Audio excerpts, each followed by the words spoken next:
नमस्कार, स्वागत है आप सभी का।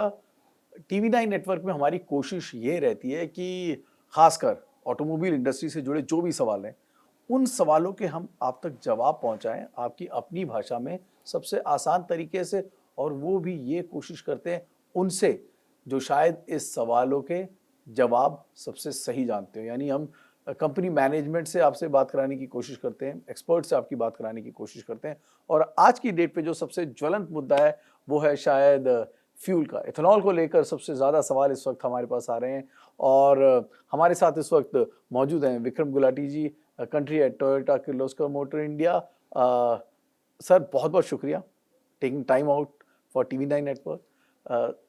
सबसे पहले ना क्योंकि हम टोयोटा के बारे में सवाल पूछें, आपके प्रोडक्ट लॉन्चेस के बारे में जानें जो कि सारी जनता जानना चाहती है। हाइलक्स का बेसब्री से इंतज़ार हो रहा है, हमने इसकी कुछ झलकियां देखी भी हैं, we are very optimistic about that.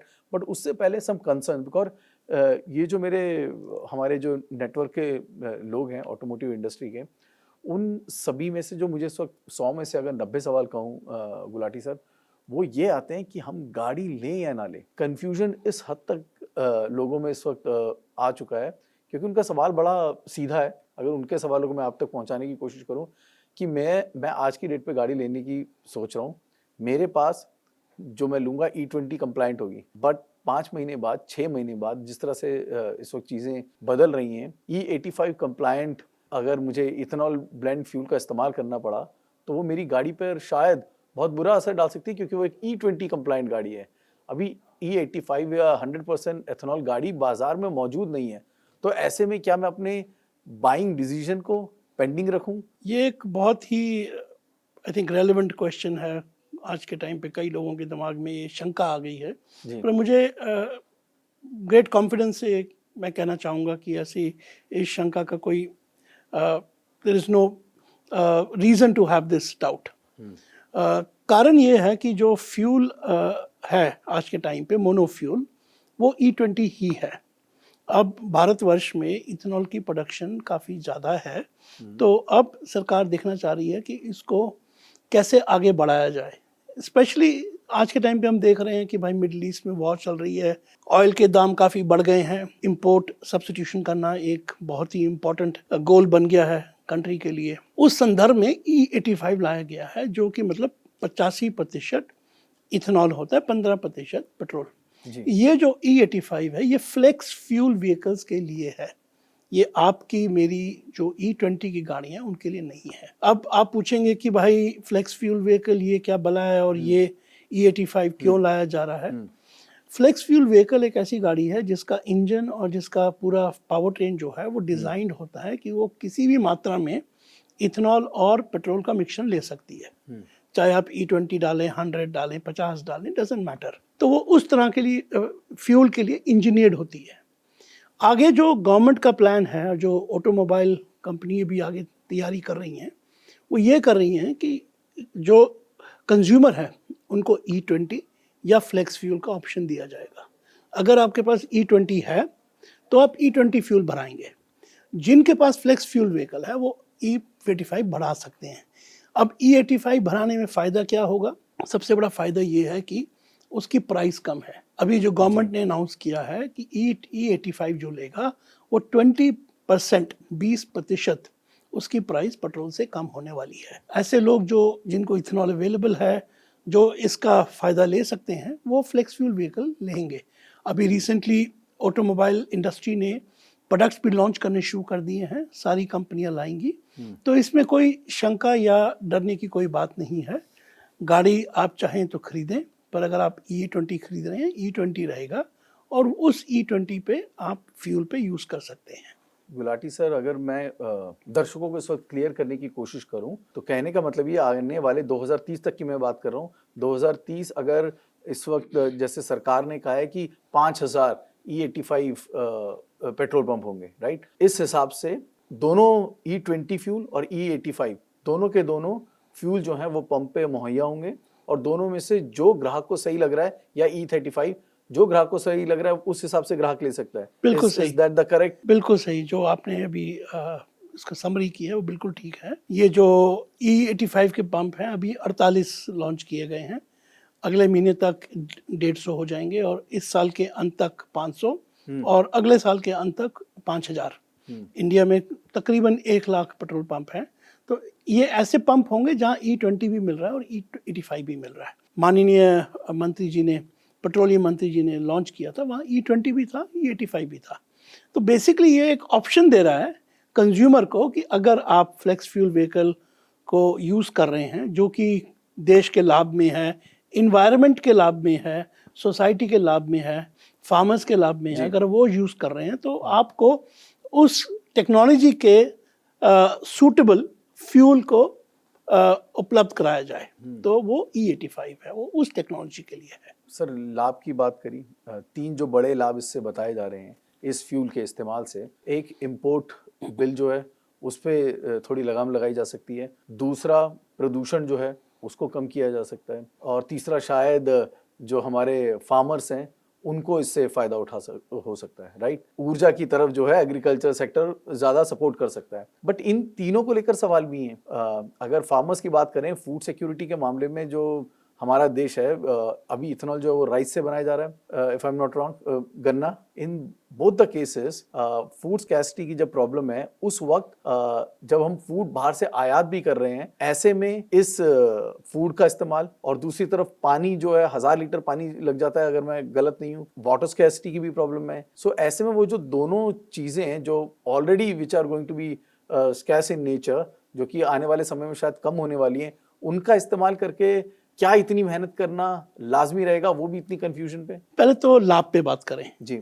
अगर आप देखें, ये बहुत ही छोटे अरसे में गवर्नमेंट के आंकड़े हैं, 1,80,000 करोड़ रुपए का जो फॉरेक्स बचा है, जो क्रूड ऑयल का, ये अगर आप हर साल का देखें तो ये तकरीबन 50-60 हजार करोड़ का है। और ये जो 1.8 लाख करोड़ का बचा है हमारा फॉरेन एक्स, उसमें से 1,60,65 हजार करोड़ फार्मर्स को गया है। और जहाँ पर हम इन्वायरमेंट की बात करें, ये गवर्नमेंट की अपनी ही स्टडी है, इंडियन इंस्टीट्यूट ऑफ साइंस से कराई गई है जी, जो बताती है कि कोई सी भी पावर ट्रेन ले लें, चाहे वो इलेक्ट्रिक हो चाहे कोई और हो, कार्बन एमिशन में वेल टू व्हील यानी कि ईंधन का भी कार्बन अगर देखा जाए तो lowest carbon emission flex fuel vehicle और फ्लेक्स फ्यूल इलेक्ट्रिफाइड व्हीकल का है। अगर मैं आपको आंकड़ा देना चाहूँ तो इंडिया में आज के टाइम पे जो हमारी बिजली का स्रोत है वो कोला है, जिसके कारण अगर आप बैटरी इलेक्ट्रिक का वेल टू व्हील देखें तो वो 110 ग्राम पर किलोमीटर है कार्बन। अगर आप एक इलेक्ट्रिफाइड फ्लेक्स फ्यूल देखें उसका 16 से 18 ग्राम है। तो आप अंतर देख सकते हैं। क्लाइमेट चेंज की जो बात हो रही है उसके लिए आज के टाइम पे कोई तकनीक बेस्ट है, वो ये है फ्लेक्स फ्यूल और फ्लेक्स फ्यूल हाइब्रिड व्हीकल। अब बात आए कि भाई फूड वर्सेस फ्यूल, आप थोड़ा सोचिए 5 साल पहले सब चैनलों में क्या चलता था, यही था कि भाई राइस पड़ा है, गल रहा है, रखने की जगह नहीं है, फार्मर को पैसे नहीं मिल रहे। उत्तर प्रदेश में या महाराष्ट्र में फार्मर सुसाइड कर रहे हैं क्योंकि उनको उनके पैसे नहीं दिए गए। पैसे क्यों नहीं दिए गए? क्योंकि वो जो उन्होंने बेचा, चाहे वो गन्ना हो, चाहे गन्ने की ही प्रॉब्लम समझ ले, गन्ना हुआ, वो गन्ने को जब शुगर बनाया, शुगर का जो प्राइस है वो मैन्युफैक्चरिंग कॉस्ट से कम है।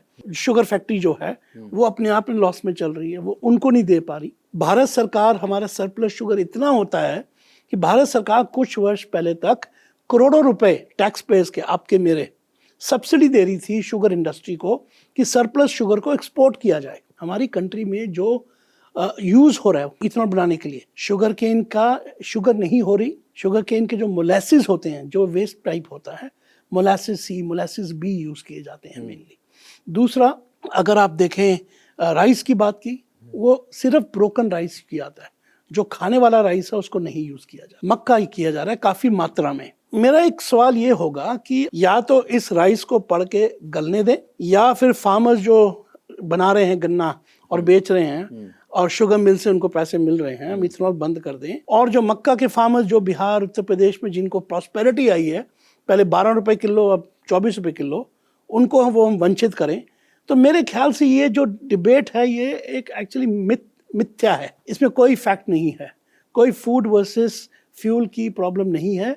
आज के टाइम पे जो सत्य है वो ये है कि हमारे पास जो फूड ग्रेन है, या फिर ब्रोकन राइस है, या फिर जो मोलेसिस हैं, मोलासिस बी, मोलासिस सी जो शुगर में से निकलते हैं, जी उसको यूज करके एक और आमदनी का स्रोत बनाया जा रहा है, जिससे कि जो शुगर मिल हैं वो भी अब फाइनेंशियली वायबल हो गई हैं, जिसके कारण आगे फार्मर्स को भी पैसा मिल रहा है। तो मेरे ख्याल से इस संदर्भ में अगर देखा जाए फायदा ही फायदा है, कोई ऐसा घबराने की बात नहीं है कि भाई फूड वर्सेस फ्यूल की कोई बात हो। इंटरनेशनली कई सारे देश हैं जहाँ पर 85 इथेनॉल ब्लेंडिंग गाड़ियाँ चल रही हैं, लोग अपना रहे हैं। भारत में जब इतने फायदे नजर आ रहे हैं तो अब तक गाड़ियाँ मौजूद क्यों नहीं है? क्योंकि काफी समय से इस पर काम चल रहा है और एक फेज वाइज मैनर में सोचा गया था इसको किया जाएगा। शायद ग्राहक तैयार नहीं थे, लोग तैयार नहीं थे, प्रॉपरली उन्हें एजुकेट नहीं किया गया था और अब तो गाड़ियाँ भी नहीं है, जबकि आपके लिए ब्लेंडेड फ्यूल जो है वो मार्केट में आ चुका है। तो क्या कहीं पर एक कम्युनिकेशन गैप रह गया है सरकार के बीच में, ओईएम्स के बीच में, ग्राहकों के बीच में, या फिर आप ये कहेंगे कि डिसीजंस को थोड़ा तेज कर दिया गया, स्पीड अप कर दिया गया है क्योंकि जिस तरह से ग्लोबल एनवायरनमेंट है या फिर देश में जिस तरह से चीजें बदल रही हैं? इसका कारण और इसका श्रेय मैं एक ही चीज पे दूंगा। कोई भी ट्रांसफॉर्मेशन होता है उसके लिए एक विजनरी लीडरशिप चाहिए, और वो विजनरी लीडरशिप हमें हमारे माननीय प्रधानमंत्री ने प्रोवाइड किया। 2018 में वो इथेनॉल ब्लेंडिंग प्रोग्राम उन्होंने चालू किया जी। क्लियर मार्गदर्शन की कंट्री को। जो जो चीज़ें पहले नहीं कर सकते थे उसको पूछा गया ऐसा क्यों नहीं कर सकते, जैसे टूटा ब्रोकन राइस जो गल रहा है उसको क्यों नहीं कर सकते। अब मक्का है, उसको हम मक्के को सरप्लस को क्यों नहीं कर सकते। बहुत सारी डिसीजंस ली गई। जो अब इतनी सारी डिस्टिलेशन प्लांट्स आई हैं वो उसके लिए एक इंसेंटिव स्कीम लाई गई कि उनको कि रूरल एरियाज में लोग डिस्टिलरी बनाएं और उसमें फाइनेंशियल उनको सपोर्ट दिया गया इंटरेस्ट सबवेंशन का जी। और उससे बहुत सारे रूरल एरिया में जॉब्स आई। जो चीज़ हम 2014 में 1.4 ब्लेंडिंग कर रहे थे, जब ये 2008 में ये मार्गदर्शन मिला प्रधानमंत्री जी का, तब ये लगा कि हम 2030 तक E20 कर सकते हैं। आपको जान के और बड़ा ही हर्ष होगा, मुझे बड़ा ही प्राउड फील करता हूं कि हमने 2030 का जो टारगेट था 2025 में पूरा कर लिया। और ऐसा पूरा किया कि आज के टाइम पे हमारे देश में जो हमको E20 के लिए चाहिए वो चाहिए 1000 तकरीबन 50 करोड़ लीटर इथेनॉल, और आज के टाइम पे हमारी क्षमता है कोई 2200 करोड़ लीटर की। अब आप पूछेंगे कि भाई ये जो 1000 करोड़ लीटर एक्स्ट्रा है उसका क्या 1200 करोड़ लीटर है, यानी कि 40% हम पेट्रोल कम कर सकते हैं, वो कैसे होगा। वो E20 का तो E20 ही रहेगा ना। तो उसको करने के लिए सरकार ने जब कहा कि हाँ ठीक है हमने E20 उपलब्धि को हासिल कर लिया है तो अब फ्लेक्स फ्यूल लाया जाए। इथेनॉल अवेलेबल है, उसका मैन्युफैक्चरिंग करने के लिए डिस्टिलरीज अवेलेबल हैं, ओएमसीज को तैयार किया जा रहा है। ओएमसी मतलब कि ऑयल मार्केटिंग कंपनीज। ओईएम्स को 3-4 साल से सरकार प्रोत्साहन दे रही है कि आप कीजिए, और हमें पूरी कॉन्फिडेंस है कि सरकार और भी जो इनेबलिंग पॉलिसीज हैं वो लाएंगी। अभी जैसे इथेनॉल, जैसे मैंने बताया E85 20% कम है पेट्रोल से, और अभी डिस्पेंसिंग स्टेशंस का जो रोल आउट है उसका अनाउंसमेंट हो गई है। हमें ये भी कॉन्फिडेंस है कि गवर्नमेंट कस्टमर के लिए ऐसी स्कीम लाएगी जिसमें कस्टमर को गाड़ी FFE गाड़ी खरीदने के लिए ज्यादा पैसा ना देना पड़े। इथेनॉल खरीदने के वक्त उसको चलाने के लिए इथेनॉल पेट्रोल से काफी कम सस्ते दाम पे मिले। जैसे ही ये होगा हमें पूरी कॉन्फिडेंस है कि there will be a transformation away from petrol, away from diesel towards a green fuel which is ethanol, जो हमारे पोल्यूशन कम करेगा, जो हमारा इंपोर्ट कम करेगा। ट्रांसफॉर्मेशनल पॉसिबिलिटी है वो ये है कि इथेनॉल अब गवर्नमेंट प्रोत्साहन कर रही है कि सेकंड जनरेशन वाली आए, यानी कि ऐसी इथेनॉल जो वेस्ट से बनाई गई हो, पराली से। हम सब दिल्ली में रहने वाले जो हैं हमें जानते हैं कि भाई पोल्यूशन होता है, सर्दियों में जो इतना पोल्यूशन बढ़ता है वो पराली जलाने से बढ़ता है। उसी पराली को यूज करके इथेनॉल बनाया जा सकता है जिसमें फार्मर को इनकम भी होगी, पोल्यूशन भी नहीं होगा, हमें भी पोल्यूशन से निजात मिलेगा। तो ये पॉसिबिलिटी सारी हो रही हैं क्योंकि इस सरकार ने हमें डायरेक्शन दिया, मोटिवेशन दिया, और step by step next step is flex fuel vehicles. Vikram ji ने जो अभी बातें बताई हैं, जितने भी हमारे दर्शक इस वक्त देख रहे हैं और जो सवालों की जो हमें इतने हफ्तों से मिल रही है, शायद उन सभी कन्फ्यूजन्स को दूर करने में कहीं ना कहीं कामयाबी मिली होगी। लेकिन फिर भी अगर अभी भी आपके पास सवाल हैं तो प्लीज़ हमें ज़रूर अपने सवाल भेजिए, क्योंकि food security, food versus fuel को जो था वो शायद गुलाटी सर ने बड़े साफ लफ्ज़ों में क्लियर कर दिया है। बट एक सवाल और जो आएगा, तो अब तक 2018 में ये विजन क्लियर हो गया था, 2026 आ चुका है, फिर भी टोयोटा की तरफ से भी अभी भी कोई गाड़ी फ्लेक्स फ्यूल की मौजूद नहीं है। भाई हमारी फ्लेक्स फ्यूल की गाड़ी जो पायलट प्रोजेक्ट है सबसे पहले 3 साल से चल रहा है। गाड़ी हम मेक श्योर करेंगे कि हम जो है known for quality, durability, reliability, ऐसी गाड़ी लाएं कस्टमर के लिए जो उसके पूरे मापदंड पे उतरे, जो इसके लिए टोयोटा जाना चाहता है। यानी कि best quality, best durability, best reliability. तो आप चिंता ना करें, हम अपने आने वाले प्रोडक्ट्स के बारे में बात नहीं करते, बट आपको ये भरोसा दे सकते हैं कि हम भी बहुत जल्दी टेक्नोलॉजी लाएंगे जो कस्टमर्स लेना चाहें, उसके बारे में सोच सकते हैं। सर, टेक्नोलॉजी अब एक ऐसा वर्ड हो चुका है जो कि ग्राहकों को कॉन्फिडेंस से ज़्यादा कहीं ना कहीं कंफ्यूज भी करने लगा है, क्योंकि टेक्नोलॉजी बहुत तेज़ी से बढ़ रही है। This is an AI world, so nobody knows कि क्या होने वाला है। और वहाँ पर हम आइस से इलेक्ट्रिक पे जा रहे थे, इलेक्ट्रिक से हाइब्रिड पे करें ना करें ये सोच रहे थे, वहाँ पर अब फ्लेक्स फ्यूल आ गया है और आगे हाइड्रोजन की बात हो रही है, कहीं जगह लिक्विड की भी बात हो रही है। तो ऐसे में which is the right technology that a consumer can look forward to, क्योंकि यहाँ पर बाइंग डिसीजन जो होता है वो 1 या 2 साल के लिए नहीं होता। स्पेशली भारत में people keep their cars for 5 to 10 years, और टेक्नोलॉजी जैसे चेंज हो रही है, what would be the right platform? Obviously I understand कि all these are ways of reaching a destination, right? None of the fuels are destination in itself.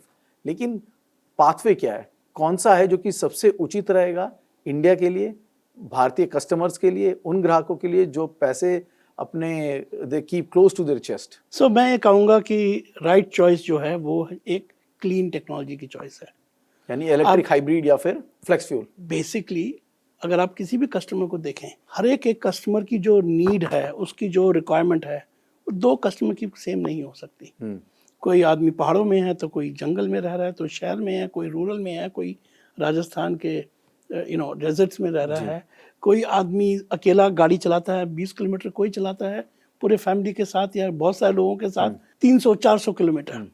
तो उस संदर्भ में एक टेक्नोलॉजी सारे सोल्यूशन कैसे दे सकती है? जी नहीं दे सकती। अगर आप अपने कंट्री का देखें, क्या आज हमारे पास किसी एक टेक्नोलॉजी को पूरी तरह से रोल आउट करने के लिए पूरी कैपेबिलिटी है? आंसर नहीं है। क्या हमें एक ही टेक्नोलॉजी पे अपना सारा दारोमदार रख लेना चाहिए? नहीं। इंग्लिश में कहावत है, you don't put all your eggs in one basket. आज के टाइम पे जो जियोपॉलिटिकल सिचुएशन बनी हुई है, जहां पर वेस्ट एशिया क्राइसिस को छोड़िए, पीछे इवन पार्ट्स की सप्लाईज को वेपनाइज किया गया जी। उस संदर्भ में देखिए, आज के टाइम पे कई टेक्नोलॉजी के लिए हमें पार्ट्स इंपोर्ट करने पड़ते हैं, हम डिपेंडेंट हैं, हम नहीं बना सकते। ये सारे अगर चीज़ देखें आज के टाइम पे, तो एक निष्कर्ष बहुत ही सिंपल है कि हमें सारी टेक्नोलॉजी चाहिए। राइट। आज के टाइम पे हमारी मार्केट इतनी बड़ी है कि अगर आप सारी ग्रीन टेक्नोलॉजी भी रख दें तो हर एक इंसान अपनी पसंदीदा और अपनी सूट करने टेक्नोलॉजी ले ले, तो भी मार्केट प्रीडोमिनेंटली पेट्रोल डीजल रहने वाली है कुछ वर्षों तक, जो कि हम एज अ कंट्री नहीं अफोर्ड कर सकते। उस संदर्भ में एक ही सोल्यूशन है, चाहे वो इलेक्ट्रिक हो, चाहे वो हाइब्रिड हो, चाहे वो फ्लेक्स फ्यूल हो, चाहे वो सीएनजी हो, चाहे वो आपका फ्लेक्स फ्यूल हाइब्रिड हो, इथेनॉल पे चलने वाली, that is a better choice. And जैसे ओईएम्स हैं, कोई ओईएम एक पर्टिकुलर सेगमेंट में ऑपरेट करता है या 2 में करता है, उसके टारगेट्स कस्टमर्स बहुत बहुत भिन्न हैं, हर एक टारगेट सेट ऑफ कस्टमर्स की जो नीड्स है वो डिफरेंट है।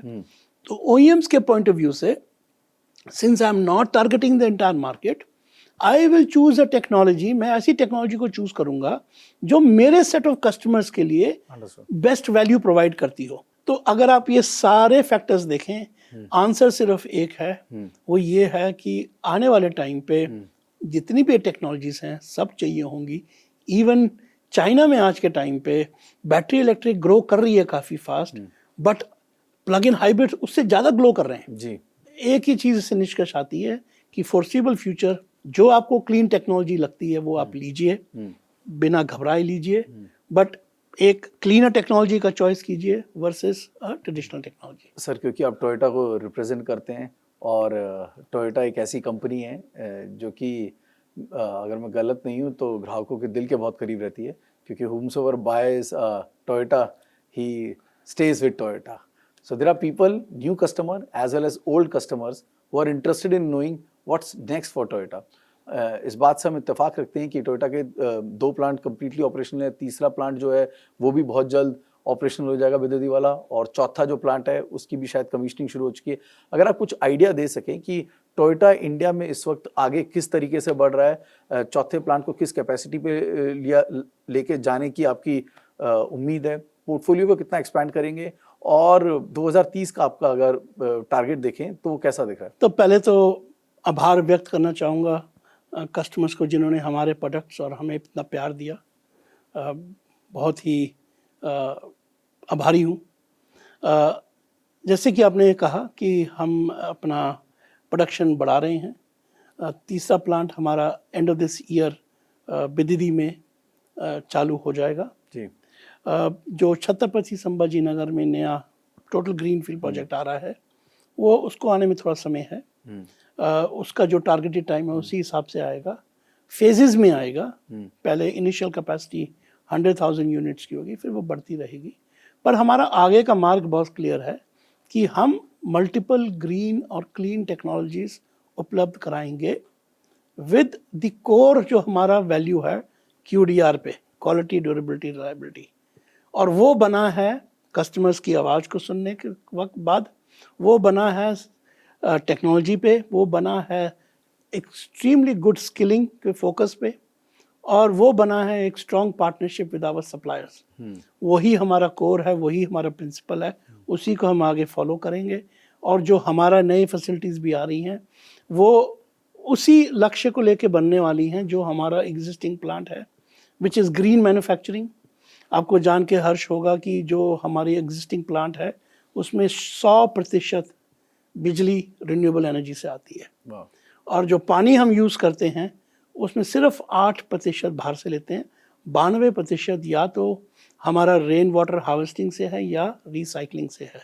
हमने इतनी ग्रीनरी प्लांट में कर रखी है कि हमारा अगर आप कोई आएगा तो आपको लगेगा कि आप एक जंगल में आ गए हैं। सो 3,50,000 पेड़ बीच प्लांट में मिलेंगे। 25 एकड़ में हमने एक इको जोन बनाया हुआ है। आप सोच रहे होंगे कि मैं ये क्यों गिना रहा हूँ, वो इसलिए गिना रहा हूँ कि जो हमारे नया प्लांट छत्रपति संभाजी नगर में आएगा वो बिल्कुल इसी मॉडल पे बनेगा। Focus on green manufacturing, green products with continued commitment towards our basic values, QDR, concern for our suppliers, taking them together, and of course keeping our customers in mind. सवाल बहुत सारे हैं, समय की कमी है। बहुत बहुत शुक्रिया समय निकालने के लिए। और मेरे ख्याल में आपको 2 बड़ी चीज़ों का जवाब मिल चुका होगा कि टोयोटा जो है वो जिस तरह से पिछले 20 सालों में फोकस रहा है उसी तरीके से कस्टमर्स फोकस्ड रहेगा। आने वाले समय में भी आपको टोयोटा की तरफ से कई सारी बेहतरीन गाड़ियां देखने को भी मिलेंगी। कौन सी क्या ये आपको इंतज़ार करना पड़ेगा, लेकिन हाँ, कौन सी गाड़ी आप देखना चाहते हैं ये ज़रूर हमें बताइएगा। विक्रम जी बहुत बहुत शुक्रिया समय निकालने के लिए। बहुत बहुत शुक्रिया। Thank you sir.